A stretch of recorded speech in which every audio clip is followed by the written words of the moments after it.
अगर आपकी राशि या लग्न सिंह है तो इस वीडियो को पूरे ध्यान और समझ के साथ जरूर देखिए, क्योंकि इसमें हम बात करेंगे हाल ही में बने दुर्योगों की और इनके संभावित असर की।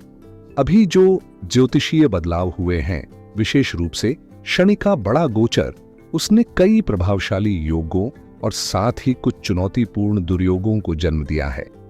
जब एक साथ 6 ग्रह एक ही राशि में आ जाते हैं तो स्वाभाविक रूप से कई गूढ़ और गहरे फल उत्पन्न होते हैं। इससे पहले हमने राजयोगों पर विस्तार से चर्चा की थी।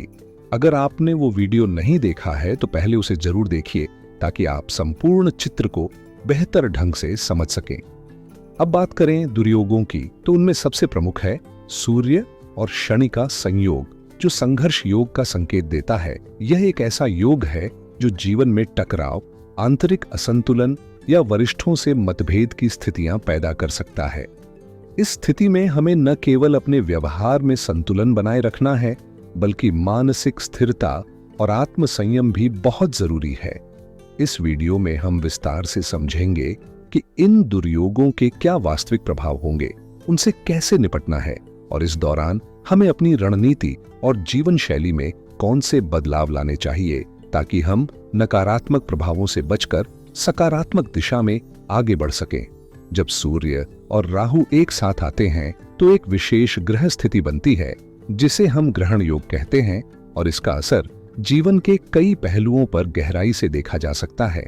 वहीं जब बुध राहु के साथ युति करता है तो वह स्थिति जड़ बुद्धि योग या जड़त योग का निर्माण करती है, जो सोचने समझने की क्षमता को प्रभावित कर सकती है, खासकर निर्णय लेने के समय।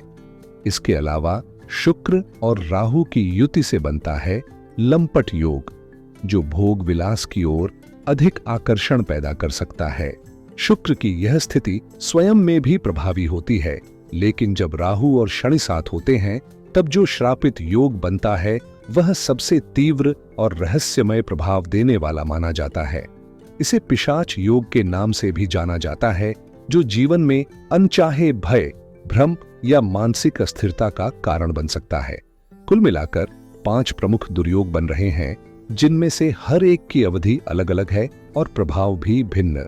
इन योगों की गहराई में जाना जरूरी है, क्योंकि ये केवल ज्योतिषीय घटनाएं नहीं हैं, बल्कि हमारे रोजमर्रा के जीवन, फैसलों और मानसिक स्थिति पर भी असर डाल सकते हैं। विशेष रूप से 14 अप्रैल को सूर्य जब मीन राशि से निकलकर मेष में प्रवेश करेगा, तब इन ग्रह स्थितियों में बड़ा बदलाव देखने को मिलेगा, जो हमारे व्यक्तिगत और सामाजिक जीवन में नई दिशा का संकेत देगा। जो ग्रह स्थितियां अब तक संघर्ष योग और ग्रहण योग का निर्माण कर रही थीं, वे धीरे धीरे अपने समापन की ओर बढ़ रही हैं। सबसे पहले ग्रहण योग और संघर्ष योग अपनी पूर्णता को प्राप्त कर लेंगे, और उसके बाद 7 मई को बुध का राशि परिवर्तन मेष में होने से जड़त योग का प्रभाव भी समाप्त हो जाएगा। इस अवधि में बुध वक्री, मार्गी और उदय जैसे विभिन्न चरणों से गुजरेंगे, लेकिन असली परिवर्तन 7 मई को देखने को मिलेगा।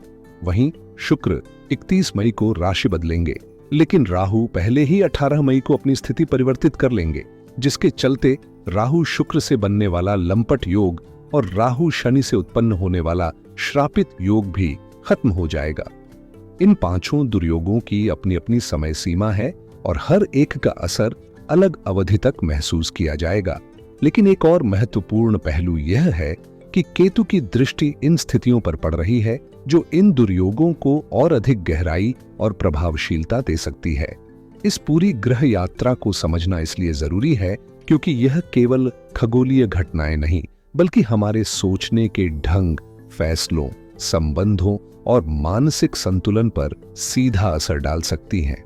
सिंह राशि वालों के लिए आने वाला समय कुछ खास ग्रह स्थितियों के चलते थोड़ी अधिक सतर्कता की मांग करता है, क्योंकि जो दुर्योग बनने जा रहे हैं वे सीधे अष्टम भाव में सक्रिय होंगे, और जैसा कि हम जानते हैं, अष्टम भाव स्वभाव से ही रहस्यमय, परिवर्तनशील और अनपेक्षित घटनाओं से जुड़ा होता है, जिससे इन योगों की तीव्रता और बढ़ जाती है।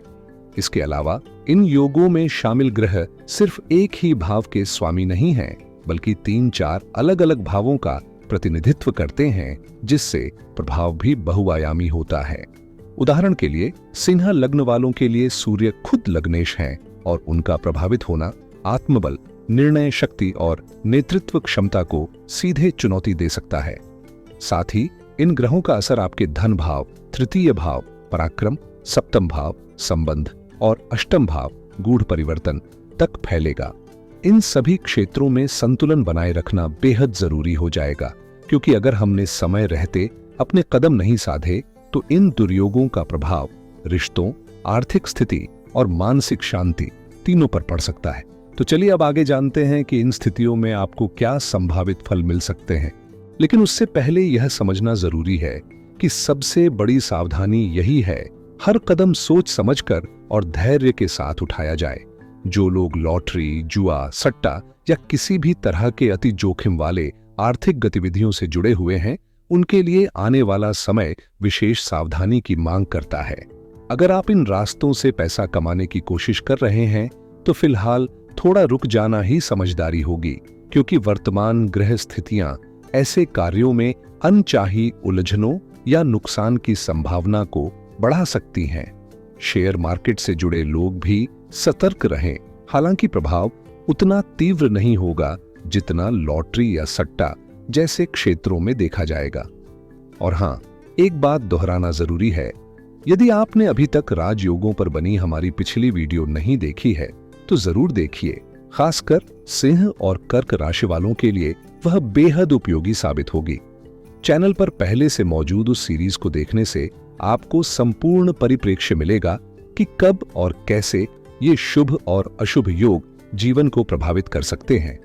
अंत में, यदि आप इस समय यात्रा की योजना बना रहे हैं तो उससे जुड़े निर्णय भी सोच समझ कर लें, क्योंकि ग्रहों की यह स्थिति यात्राओं को लेकर भी कुछ असुविधाएं या देरी का संकेत दे रही है।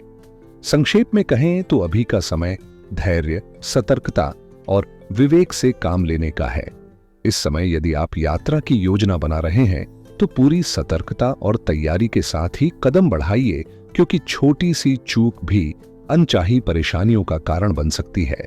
साथ ही आर्थिक मामलों को लेकर भी विशेष ध्यान देने की जरूरत है। फाइनेंशियल ट्रांजैक्शन, चाहे वो ऑनलाइन हो या ऑफलाइन, सावधानी से करें। पैसा भेजते या प्राप्त करते समय हर डिटेल को दोबारा जांचें, क्योंकि इस अवधि में धोखाधड़ी या स्कैम जैसी स्थितियां उत्पन्न हो सकती हैं, जो बाद में मानसिक बोझ बन जाती हैं। फाइनेंस सिर्फ पैसे से जुड़ी चीजों तक सीमित नहीं होता, इसमें निवेश, बचत और खर्च की योजनाएं भी आती हैं, जिन पर आपको विशेष फोकस रखना होगा। इसके अलावा मानसिक स्तर पर थोड़ी बेचैनी, चिंता और चिड़चिड़ापन महसूस हो सकता है, और ऐसे में गुस्से में कही गई बातें रिश्तों में खटास ला सकती हैं। इसलिए बोलने से पहले ठहरिए, सोचिए और फिर शब्दों का चयन कीजिए। याद रखें, यह समय जितना परीक्षणों से भरा है, उतना ही आत्मनिरीक्षण और संयम की सीख भी दे रहा है, और जो इसे समझ जाएगा वही इससे लाभ लेकर आगे बढ़ पाएगा। जब हम तनाव, गुस्से या जल्दबाजी की हालत में होते हैं तो अक्सर ऐसा होता है कि जो कहना नहीं चाहिए वही मुंह से निकल जाता है, और जो कहना जरूरी होता है वो छूट जाता है। यही कारण है कि ऐसे क्षणों में खुद को थोड़ी देर रोक लेना, गहरी सांस लेकर स्थिति को समझना बहुत जरूरी हो जाता है। विशेषकर इस समय भाई बहनों या करीबी रिश्तों में हल्का फुल्का मनमुटाव भी हो सकता है, जिसे संभालने के लिए संयम और समझदारी की सबसे ज्यादा जरूरत है। साथ ही कुछ भौतिक बाधाएं भी सामने आ सकती हैं, जैसे अचानक नजर लगना, बिना वजह तबीयत बिगड़ जाना या मन में बेवजह डर और आशंका का पैदा होना। इन सभी बातों को हल्के में न लें, बल्कि सतर्क रहें और आत्मसंयम को अपना कवच बनाएं। अब सवाल उठता है कि इससे राहत कैसे मिले, तो सबसे प्रभावशाली उपाय यही होगा कि आप प्रतिदिन सूर्य देव को जल अर्पित करें और संकट मोचन हनुमान जी की उपासना करें। उनका स्मरण आपको न केवल मानसिक शांति देगा, बल्कि आपके जीवन से नकारात्मकता को भी धीरे धीरे दूर करेगा। तो चलिए, इन छोटे मगर गहरे उपायों को अपनाकर अपने जीवन में स्थिरता और सुख की ओर बढ़ते हैं। इस वीडियो को देखने के लिए आपका हृदय से धन्यवाद।